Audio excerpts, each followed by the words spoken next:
नमस्कार दोस्तों, मेरे चैनल होनी अनहोनी में आपका स्वागत है। दोस्तों, वीडियो शुरू करने से पहले आप त्रिमीनार पार्ट 1 और पार्ट 2 जरूर देखें, जिसका लिंक डिस्क्रिप्शन में दे दिया गया है। तभी आपको ये वीडियो समझ आएगी। आज की वीडियो है त्रिमीनार पार्ट 3। दोस्तों, 2 बिल्डिंग और एक अस्पताल, जिसमें से अस्पताल और एक बिल्डिंग के बारे में हम पार्ट 1 और पार्ट 2 में बता चुके हैं। आज हम तीसरी मीनार यानी कि उस बिल्डिंग की बात करने जा रहे हैं जो कि उस मैदान में मौजूद अस्पताल और तांत्रिक के बिल्डिंग के सामने थी। ये वो बिल्डिंग है जो अस्पताल में कार्य कर रहे कर्मचारियों के लिए बनाई गई। इस 4 मंजिला बिल्डिंग में केवल एक मकान में एक महिला, जिसका नाम सरिता था, रहने आई। अपने पति को खोने के बाद सरिता और सरिता के परिवार के लिए एकमात्र ये बिल्डिंग सहारा थी। सरिता अपने एक बेटे, बहू तथा उनके 4 बच्चों के साथ यहाँ रहने लगी। सामान शिफ्ट करने के बाद सभी अपने अपने कमरे में सोने चले गए। सभी सो गए, किंतु सरिता के मन में एक बात चल रही थी कि ये पूरी बिल्डिंग इतने समय से खाली क्यों है, कोई यहाँ रहने क्यों नहीं आता। अभी ये बात उसके दिमाग में चल ही रही थी कि उसे घर के पीछे से एक महिला की आवाज तथा साथ ही बज रहे घुंघरू की आवाज सुनाई देने लगी।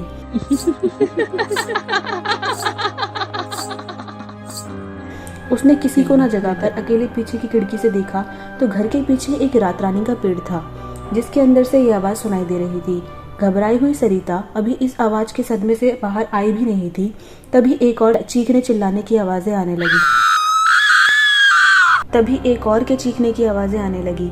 वह आवाज कुछ इस तरह थी मानो वह औरत चिल्लाते हुए उनके पूरे घर के चक्कर लगा रही हो।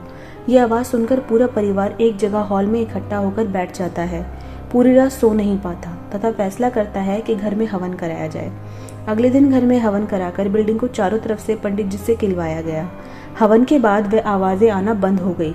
सरिता को लगा सब ठीक हो गया, किंतु परेशानी तो अभी शुरू हुई थी।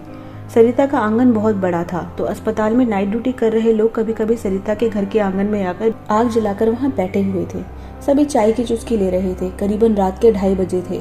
तभी एक बाइक सवार सफेद कपड़ों में बड़ी तेज रफ्तार से बाइक लाया तथा वहीं घर के पीछे वाले पेड़ में घुसकर गायब हो गया। ये नजारा वहां मौजूद सभी लोगों ने देखा तथा सभी हैरान हो गए कि उस बाइक सवार इंसान को धरती निकल गई कि आसमान उड़ा ले गया। सभी उसी वक्त घर के अंदर भागकर घर को लॉक कर लेते हैं। सरिता समझ गई थी कि घर तो सुरक्षित हो गया, किंतु घर के बाहर खतरा है। सरिता भगवान को बहुत मानती थी तथा हार मानने वालों में से नहीं थी। उसने जैसे तैसे परिवार को समझाया कि ये नौकरी तथा ये घर ही उनका एकमात्र सहारा है।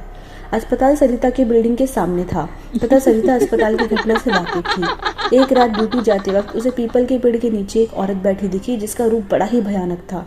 सरिता काली माँ की भक्त थी। वह पूजा की भभूति हाथ में रखकर चुपचाप उस पेड़ को पार करते हुए अस्पताल में ड्यूटी करने चली गई। सुबह की ड्यूटी खत्म होने के बाद सरिता घर लौट रही थी, परंतु इस बार वह भभूति उसके हाथ में नहीं थी।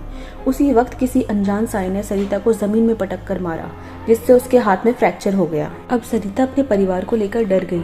उसके घर के बच्चों को वह औरत कभी घर की छत पर नजर आती तो कभी पेड़ के पास। सरिता का यह जमीन में पटकने वाला किस्सा अस्पताल में सभी कर्मचारियों में फैल गया था।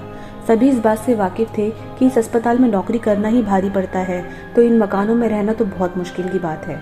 तभी सरिता की मुलाकात रोशनी नाम की एक महिला से होती है, क्योंकि उसी अस्पताल की एक नर्स थी। रोशनी ने बताया कि वे 2 साल पहले ही यहाँ के मकान को छोड़ और बिल्डिंग खाली कर निकल गई। रोशनी ने अस्पताल की पूरी कहानी सरिता को बताई तथा यह भी बताया कि यह अस्पताल तथा यह बिल्डिंग एक कब्रिस्तान की जगह पर बनी हुई है, जिसके चलते यहाँ ये सब घटनाएं होती रहती हैं तथा यहाँ जो औरत नजर आती है वह और कोई नहीं, वही औरत है जिसे तांत्रिक ने पेड़ से बांधकर जला दिया था तथा यहाँ एक नहीं, कब्रिस्तान होने की वजह से कई आत्माएं वास करती हैं और वह नहीं चाहती कि इस जगह पर कोई और रहे। यह सब सुन सरिता ने वहां से मकान खाली करना ही उचित समझा। दोस्तों, आज भी उस अस्पताल में इलाज तो होता है, किंतु वह कर्मचारियों वाली बिल्डिंग आज भी खाली पड़ी है। वीडियो तथा ये सच्ची घटना आपको कैसी लगी कमेंट के माध्यम से जरूर बताएं तथा वीडियो को लाइक और चैनल को सब्सक्राइब करना ना भूलें। धन्यवाद।